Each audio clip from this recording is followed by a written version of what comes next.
What is up? How's everybody doing today at Mission? I want to say welcome to those of you who are in the lobby, who are online, who are at Mission Oxnard. It is so good to be together today. I am so excited about the series we're in, about the vision that God has given us for this county to help more and more people find and follow Jesus and to find hope for their lives through these different mission campuses. One being Mission Oxnard, which launched 7 months ago. Can we give it up for Mission Oxnard? Everybody give it up for them. God is at work there, and it's just so incredible. And then Mission Ojai is coming this fall, and it's so exciting. And I'm super stoked for the where that God is leading us to go as a church. But really, I have just never been more convinced and convicted around the who God is leading us to be as a church. And that's what we're talking about in this series. We're talking about lighthouses and how we want to be these different lighthouses in these different cities. And I actually had the privilege of being a part of the team that started Mission in Ventura 11 years ago. And man, that has been one of the greatest faith adventures of my life. I would, in all sincerity, look back at what God has done in the last 11 years, and I just think, I cannot imagine missing this. Like, I can't imagine missing this. But before Mission ever began, before we even had picked a name, God gave us this picture of being a lighthouse in this coastal city. In fact, He gave us a picture of several lighthouses up and down the coast that would point people to Jesus and that would shine bright with like this hope for everyone. In fact, the verse that spoke to us and we held on to during that time was Isaiah 42:6, where God says this: I have set you among my people to bind them to me and provided you as a lighthouse to the nations, to make a start at bringing people into the open, into light.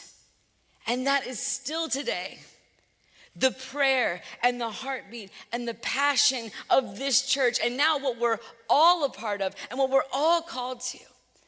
A few things that we've been anchoring in on what's so cool about lighthouses in this series is that lighthouses are beacons of hope. Like, they're a beacon of hope, that we wouldn't just be, a church that meets in different locations on Sundays, but we would bring real hope and real help into our communities. Mike and Jim last week kind of talked through all the ways that God has allowed that to be true over the last 11 years, from NTR to fire relief, to Give $1, to recovery meetings, community partners, Feed 805, item of the month, on and on and on. And if you missed last week, really encourage you to go back on the app and watch, because this is so important. So important for us to know, man, we are beacons of hope in our cities, where people know and organizations know and the city officials know, even if they never walk through a door at one of a Mission campus, they know Mission's here to help and extend practical help and tangible hope for people in our community. It's a beacon of hope. Today, we're going to talk about how lighthouses are in the search and rescue business, that we exist actually to help people find and follow Jesus. And that's where real hope is found. And that hope is for everyone. And we need more lighthouses, not less, helping people who have absolutely shipwrecked their lives, or are lost, or in danger, or have gotten so far off course they can't see how to get back. They need lighthouses to be a light, to welcome them home, to guide them, to bring them back to a God who is waiting with open arms. It's a search and rescue mission. And then next week, we're going to talk about how lighthouses are lit from within. And next week is Commitment Sunday, where we're all committing to give, above and beyond, to fund these campuses and be a part of what God is doing and what God is going to do, that we have no idea what He's going to do. And I'm so excited for that next week, and that we get to be a part of this together, because listen, this is where it's at. Lighthouses are lit from within, and that's us. That's the individuals that make up the church, being lit up with passion, being lit up with compassion, like allowing God to ignite this flame in us that goes beyond ourselves and actually makes an eternal difference in the lives of people for the glory of God. And that's something special to be a part of. And I can get excited, I can get lit up about that kind of thing. So I'm so excited about what God is going to do next week and how he's going to move us individually and collectively. Today, as I mentioned, we're going to talk about how lighthouses are in the search and rescue business. Back in the 1800s, there were these life-saving stations that started popping up in coastal cities. And for the first 2 decades, like 1848 to 1871, these life-saving stations were completely staffed by volunteers. And these were volunteers who would risk their lives to save people who had shipwrecked at sea. In 1871, it became the United States Life-Saving Station's professional life-saving service. And the head lifesaver was called the keeper, which I think is really cool. We'll come back to that later. But he would kind of select candidates from the local community to become surfmen, and they would be trained to save lives. To save lives in the middle of shipwreckage and raging waters and crazy, brutal storms. And man, these individuals were so brave. Their motto is this: we may not come back, but we will always go out. I mean, how cool is that? But one of the most basic and yet crucial duties in the United States Life-Saving Service was patrolling the beach and manning the watchtower up in those lighthouses looking for signs of distress. Like, it was so crucial to look for the flares, to see wreckage coming up to the shore, to listen for shouts or cries, or even the way a sail was flapping in the wind. They had to be on the lookout, or no rescues could ever be attempted. No lives could ever be saved unless the shipwrecks were found. Somebody had to be looking. And man, that's what we're a part of as a church. That's what God has called us to be. A life-saving station. I mean, make no mistake about it. We believe around here that only Jesus saves lives. And only Jesus can transform a life. But we are called to be looking for the wreckage, to help people who are lost, who are broken, who are alone, who are in too deep, who feel like they've gone too far, to be willing to go out, to walk beside them, to bring them in and say, here's a safe place for you to belong. Welcome. There's healing here. There is hope for you here. There is safety here. You can come as you are here and ultimately find life in Jesus. I mean, this is literally so many of our stories. When we were lost and so far away from hope. And man, the church was always supposed to operate more like a life-saving station than a country club. And that's what I want to be about. It's the picture that Jesus points us to. And this passage is so important to us around mission. It's Luke chapter 15. And in Luke chapter 15, Jesus tells 3 stories, and he's just illustrating this is the heartbeat of God. This is what God is like. And this is what we're going to be about. He talks about a lost coin, and then he talks about a lost sheep. And today we're going to look at where it gets real personal for all of us, where Jesus tells a story about a lost son. You know, it's important to remember who Jesus was speaking to when he tells this story, this parable. Luke 15, just starting in verse 1, it says, "Now the tax collectors and sinners were all gathering around to hear him. But the Pharisees and teachers of the law muttered, 'This man welcomes sinners and eats with them.' Then Jesus told them this parable." So as Jesus tells the story, there are like all kinds of people listening. Tax collectors who were hated, they were known as cheats, and sinners had gathered around to hear him, like people that were notorious for living sinful lives. People that were notorious for cheating others. People that you would think would stay away from like Jesus. But here's the cool thing, when you look at the life of Jesus, we say this around here all the time. People who were nothing like Jesus liked Jesus, and he liked them. So you've got this big group of people coming to listen to him and what he has to say. And then you've also got these religious leaders. And they were always annoyed that Jesus was hanging out with those other types of people. And they were notorious for living self-righteous lives, like keeping all the rules and then like the addendums to the rules and making sure everyone else knew the rules so that they could determine who was in with God and who was out with God. So who do you think that Jesus tells this story for? Well, it's for everyone. Everyone. It's for the embezzling, corrupt businessman and the self-righteous church leader. It's for frat boys and girls gone wild and that kid that grew up in Sunday school and knows all the right answers.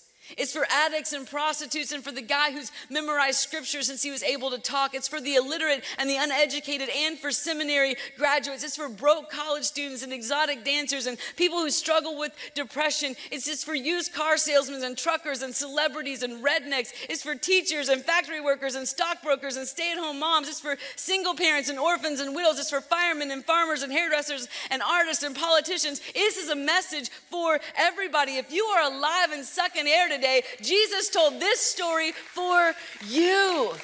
Can you tell I'm a little excited about this passage today?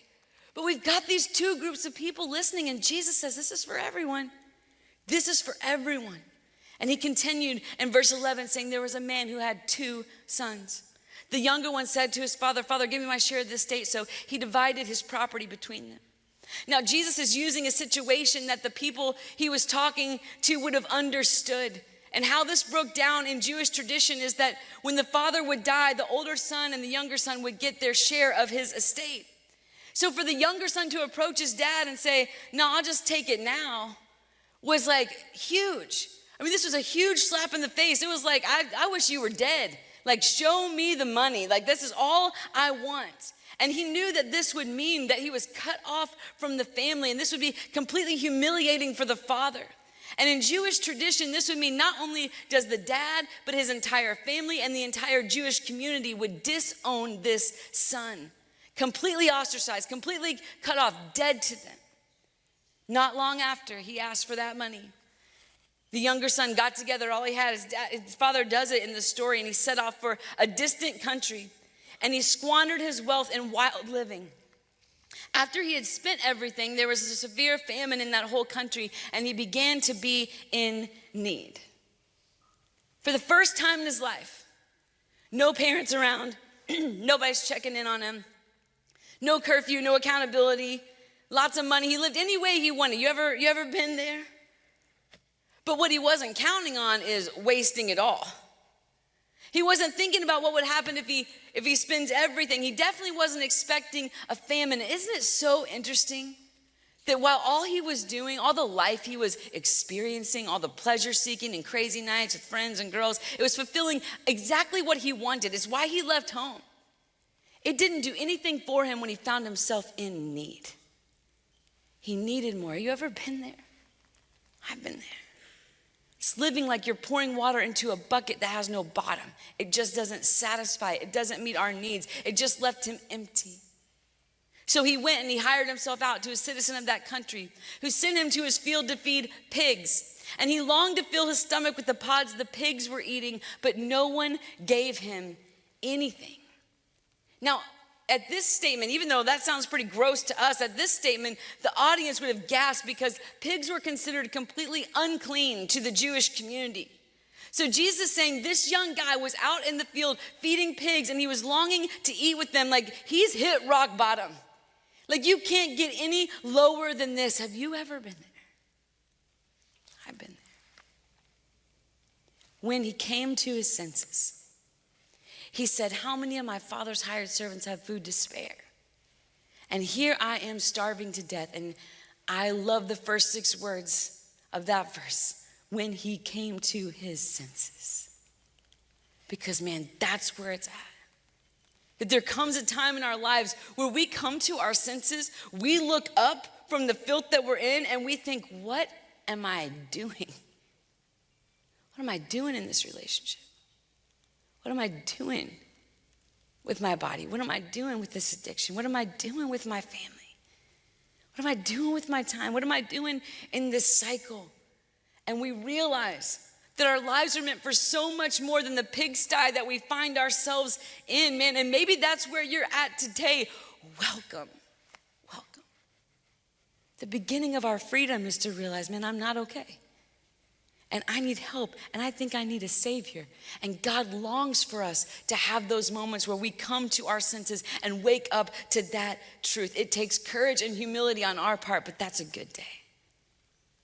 This son comes to his senses and he says, I will set out and go back to my father and say to him, Father, I've sinned against heaven and against you. I'm no longer worthy to be called your son. Make me like one of your hired servants. So he got up and he went to his father. He's got his speech ready. I got 3 main points. I'm ready. Now remember, this kid, according to Jewish tradition, is ostracized, cut off, dead to his family, which Jesus is symbolizing. That's exactly what we all deserve because of our rebellion towards God. But then Jesus shows us the response of the Father, the response of our God. But while he was still a long way off, his father saw him and was filled with compassion for him. He ran to his son. He threw his arms around him and he kissed him. The son said to the father, Father, I've sinned against heaven and against you. I'm no longer worthy to be called your son. But the father said to his servants, quick, bring the best robe and put it on him. Put a ring on his finger and sandals on his feet. Bring the fattened calf and kill it. Let's have a feast and celebrate. For this son of mine was dead and is alive again. He was lost and is found. So they began to celebrate. I mean, what an amazing picture. You see this kid coming down the driveway, coming down the road, and his father runs to him like he's been waiting for this moment, like he's been looking. And I just imagine the whole thing, the ugly dad run, it's awkward. He's got his tunic, and he's just taken off and he's throwing his arms around this kid and there's snot in his beard and there's tears and all of the things. And the son starts the speech, but he gets interrupted. Like, I don't need to hear any of that. Bring him the robe, bring him the ring, bring him the sandals, which was a sign of reinstatement as a son, not as a hired hand. He's saying, you're my kid. You're still my son. It doesn't matter what you've done. It doesn't matter how you've treated me. You're a part of this family and you're back and we are going to celebrate that. And Jesus says, that's what God is like. That's what God is like. That's the heart of a father who runs to us and welcomes us back again. I mean, I can only imagine what this story did in the hearts of those notorious sinners listening that day. Like, they had to be thinking, wait, hold up. This is what God is like? Jesus says, yes. I mean, maybe they burst out into applause when he says the Father runs. Maybe they get that lump in their throat, Maybe they start to cry. Maybe this story changed their lives. I know it has changed mine because I've experienced this. And if you are here today wondering if God would welcome you, he would. And you know what? If this were a movie, you'd want it to end right here. We're all like, oh my gosh, this is amazing, But the story doesn't end there because there was another group of people there listening to this parable. Remember the religious leaders and the Pharisees? The ones who had labeled the others listening notorious sinners. And so Jesus talks about this other brother, starting in verse 25. Meanwhile, as the party's going on, the older son was in the field. When he came near the house, he heard music and dancing. So he called one of the servants and he asked him what was going on. Your brother has come, he said, and your father's killed the fattened calf because he has him back safe and sound. But the older brother became angry and refused to go in. So his father went out and pleaded with him. But he answered his father, look, all these years I've been slaving for you and never disobeyed your orders, yet you never even gave me a young goat so I could celebrate with my friends. But when this son of yours who has squandered your property with prostitutes comes home, you kill the fattened calf for him? And I look at that older brother and I see pride, I see arrogance, selfishness, I see self-righteousness. I look at the older brother and I can hear his lack of grace. I can hear his lack of compassion, lack of mercy. I look at the older brother and I see legalism and entitlement and judgment. But if I'm being honest, I look at the older brother, I see a part of me. A part of me that forgets the mission. A part of me that feels like God owes me something. A part of me that makes following Jesus about keeping rules. A part of me that sees myself as better than other people. A part of me that sometimes only thinks about me. And man, if we want to be a lighthouse that's on a search and rescue mission, we've got to check those attitudes in our hearts. And know Jesus is talking to us.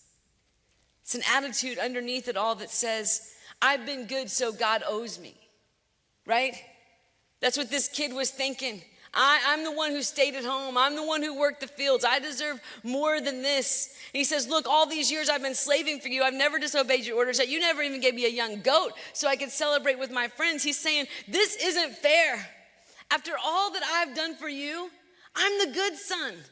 Like, I never disobeyed. I'm the hardworking one. I'm the responsible one. And man, he's mad and he's proud and he's feeling very entitled. But even those words, I've been slaving for you, shows that his obedience, it wasn't out of relationship with his father anymore. It wasn't out of love or joy or gratitude for his dad. This was all about him. And so he's reminding his father of everything he's done right. And he's really saying, so now you have to do things the way I want them to be done because you owe me that. And when that happens to us, we lose our joy. We lose our gratitude. There's no real worship. There's no real love. There's no real relationship with God. And really, we lose sight of other people that need hope. And we turn into sour, sulky, embittered, resentful, cynical people that have created distance in our relationship with the Father. Another one of these attitudes that leads us towards the heart of the older brother is, I'm not the problem, they are. I mean, did you notice how much disdain this guy had for his little brother? In verse 30, he says, but when this son of yours comes home and squandered your property, the prostitute comes home, you kill the fattened calf for him. He doesn't even call him his brother. Is this son of yours? And he begins to point out just how bad he's been and just how good he's been. And he's saying, I'm not, the problem in this world. People like him are the problem with this world. And we see all of the superiority and self-righteous judgment just roll off his tongue. Man, he wasn't about to go into that party and welcome his little brother home. Nothing in him wanted to even see his little brother or acknowledge that they were related. He wasn't happy about his new beginning. He wasn't amazed by his dad's capacity to love. He wasn't even thinking about forgiving him, because here it is, guys. It is impossible for us to forgive or to celebrate someone or to welcome someone if we feel like we are superior to them. It's impossible to extend grace unless we realize how much we need it. And man, we got to realize how much we need it. Because this is so far from the heart of the Father, and it's one of the main reasons Jesus told this story. And it's a good day when we stop muttering about all of those sinners and realize our own desperate needs for grace and open our eyes to see people the way that Jesus sees them and open our hearts towards them with grace. There's one more thing that stands out when I sense the older brother attitude creeping in on me, and that's, this better not cost me anything. You see, what they would have understood when Jesus was telling this story is that when the younger brother asked for the inheritance and the father did it and then he blew it, it would have been at that point that the younger son received 1/3 of the inheritance, and the older brother, when the father died, would have gotten the 2/3. So when the father welcomes the younger son back, not as a hired hand, but reinstated as part of the family again, that means that the 2/3 that is left that would have gone to the older brother when the father died would now be divided between the sons again when the father died. You tracking with the math here? Basically, the younger brother had blown a chunk of the older brother's inheritance. Like, while the unconditional love of the father was free for the younger brother, it came at a cost to the older brother, and that did not sit well with him. And maybe that doesn't sit well with you. I mean, maybe you're thinking, well, that's not fair. I mean, if the father wants to believe his sob story and forgive him and welcome him back, that's his business. But it shouldn't cost me anything. But listen, that is not the gospel that Jesus teaches. Like I said, when Jesus sat down to share these stories, he tells 3 stories. 3 parables. One about a woman who had lost a coin that meant so much to her, and she frantically searches for it. She's flipping over couch cushions. She's got the Swiffer in every corner, and she's looking, and she finally finds her coin, and she calls everybody she knows, and she's like, I found my coin, let's throw a party. He tells one about a shepherd that has 100 sheep, and one of them goes missing, and he leaves the 99, and he goes on a frantic search for the one. And he brings them back, and he calls everybody and says, we're throwing a party because I have found my lost sheep. And then he begins telling our story about a father who lost a son. But what is so strikingly different about this parable is that no one goes looking for him. There's no frantic search. And Jesus, being a master communicator, did this very intentionally.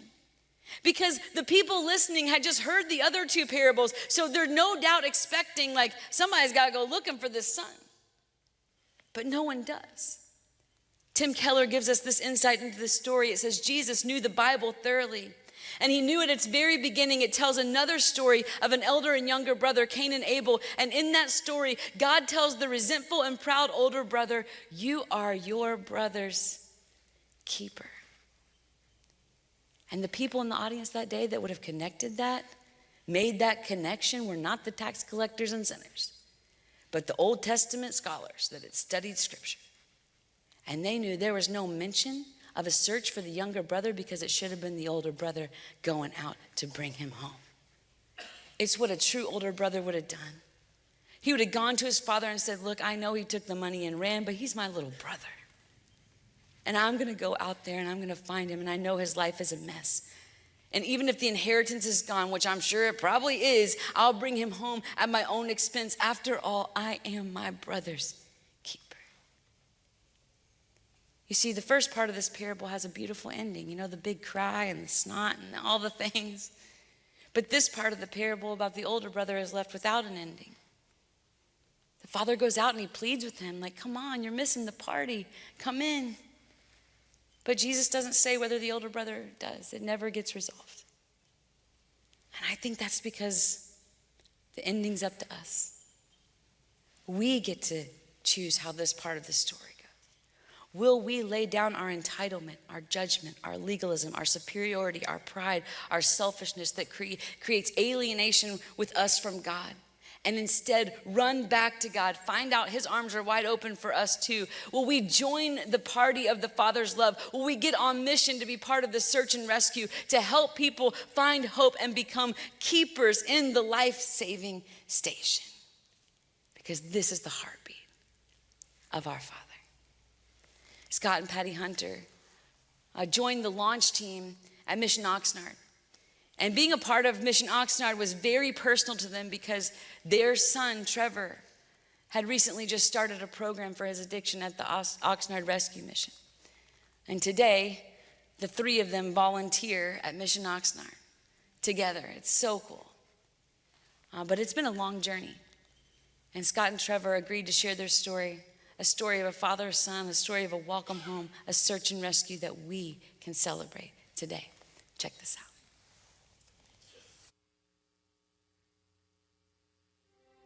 Hi, my name is Trevor Hunter, and this is my story. I was born and raised in Moorpark, California. I was born with some health problems growing up. I had gastrointestinal issues. So growing up, I was kind of always sick, and that kind of defined me for a lot of my youth. I never really felt like I fit in, and it caused conflicts with friends and families at times, just not being able to understand me, not being able to understand what I was going through or how to deal with it. During middle school, I also had an injury. I got a freak accident, hurt my knee, and got prescribed opiates. And so I started taking those opiates, and that kind of made me feel normal. Like I felt a warmth and a comfort from it that I couldn't feel from other things. So I started using those more and more, even after they weren't prescribed. That gave me internal comfort, so the stress and anxiety of life kind of went away. During high school, I started playing some sports. That exacerbated my issues, got a couple more injuries, and then it got to the point where my stomach issues were getting so bad that I had to get the reconstructive surgery. And because of the surgery, I also had more opiates. So I was using those since I couldn't drink during the surgery time. And again, they made me feel something that I couldn't feel on my own, and that was my crutch, my way of getting out of my feelings. And during that whole period, I was pulling farther and farther away from God.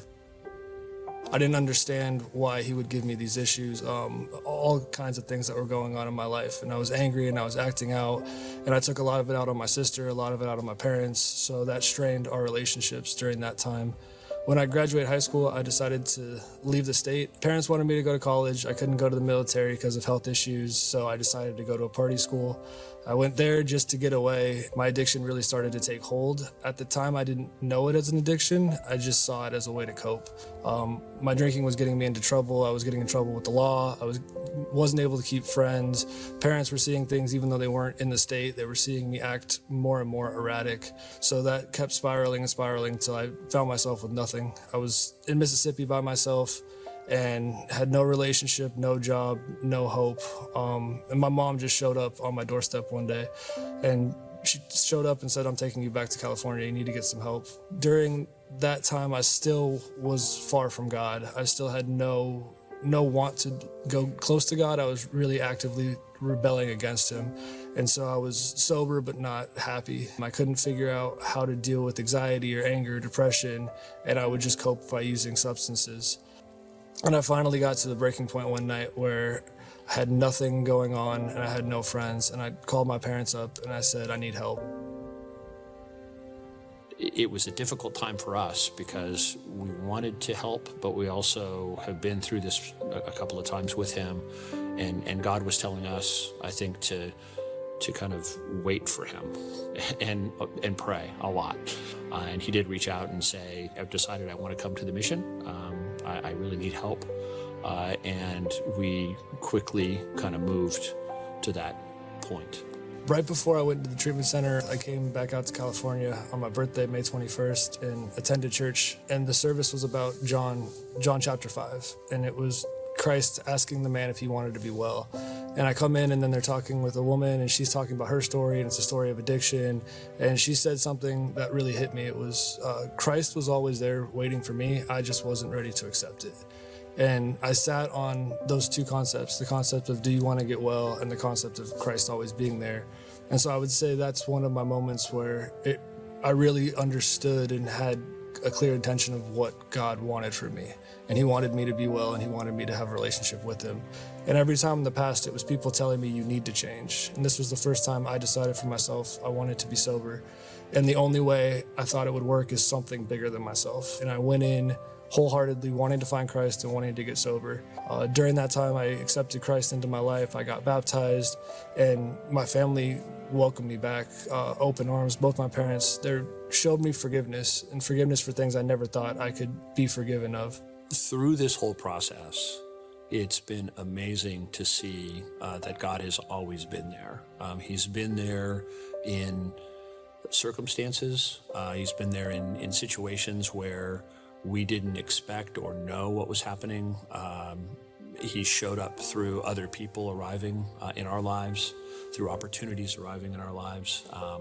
He's just been there. I'm just grateful that Christ always had my best intentions, and God always had my best intentions. He was always faithful, just allowing me to have the ability to return to him. Feeling the hope and feeling the acceptance that he gave me was one of the things I'm most grateful for. My name is Trevor Hunter, and I believe that Jesus is the Christ, and he saved my life.